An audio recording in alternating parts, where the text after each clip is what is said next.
চিংড়ি মাছের টক ঝাল মিষ্টি কষা। নামটা অনেকটা বড় হলেও বেশ কয়েকটি উপকরণ দিয়ে এটা বানিয়ে নেওয়া যায়। চলুন তাহলে এটা বানিয়ে নেওয়া যাক।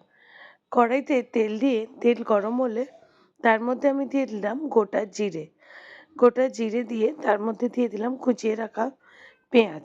এখানে আমি একটা পেঁয়াজ নিয়েছি, আপনারা আপনাদের পরিমাণ মতো নেবেন। এই রান্নায় চিংড়ি মাছটা ভাজা হবে না, পেঁয়াজটা অল্প একটু ভেজে নিয়েই তার মধ্যে দিয়ে দিলাম স্লাইস করে রাখা টমেটো আর পেঁয়াজটা বেশ কিছুক্ষণ ভালো করে ভেজে নেব।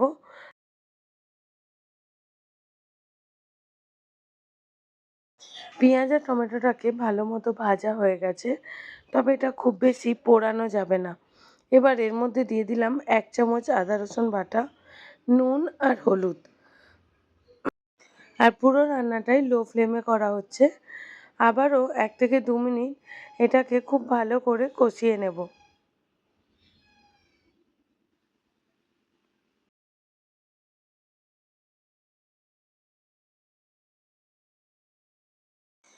এটা এখন ভালো মতো কষানো হয়ে গেছে। এর মধ্যে দিয়ে দিলাম চিংড়ি মাছটা আমি আগে থেকে খোসা ছাড়িয়ে ধুয়ে নুন হলুদ মাখিয়ে রেখেছিলাম, সেই চিংড়ি মাছটাই দিয়ে দিলাম। চিংড়ি মাছটা দেওয়ার পর অল্প একটু নাড়াচাড়া করে তার মধ্যে দিলাম 2টো চেরা কাঁচা লঙ্কা, হাফ লেবুর রস আর দিচ্ছি হাফ চামচের একটু বেশি মধু। এই রান্নায় কোনো ঘি বা গরম মশলার ব্যবহার হবে না, শুকনো লঙ্কা তেজপাতা কোনো কিছুরই ব্যবহার হবে না। জাস্ট এই 3টি উপকরণেই রান্নাটার টেস্ট অসাধারণ হয়। এবার বেশ কিছুক্ষণ আবারও নাড়াচাড়া করে এর মধ্যে আমি অল্প পরিমাণে জল দিয়ে দেব।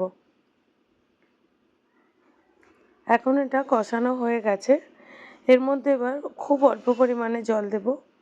চিংড়ি মাছ খুব বেশি সিদ্ধ করলে শক্ত শক্ত হয়ে যায়, তাই চিংড়ি মাছ যেহেতু নরম, খুব কম পরিমাণে জল দিতে হবে, যাতে লেবু আর মধুর টেস্টটা খুব ভালো মতো পাওয়া যায় আর ফ্লেভারটা পুরো রান্নার সঙ্গে মিশে যায়।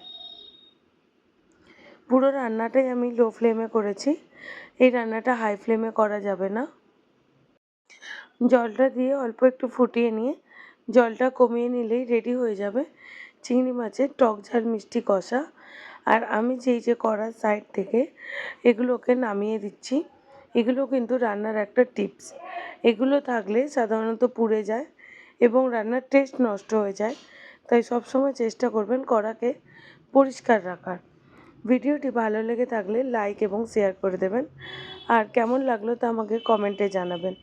যারা ফেসবুক থেকে দেখছেন পেজটা ফলো করে রাখবেন, আর যারা ইউটিউব থেকে দেখছেন তারা সাবস্ক্রাইব করে দেবেন।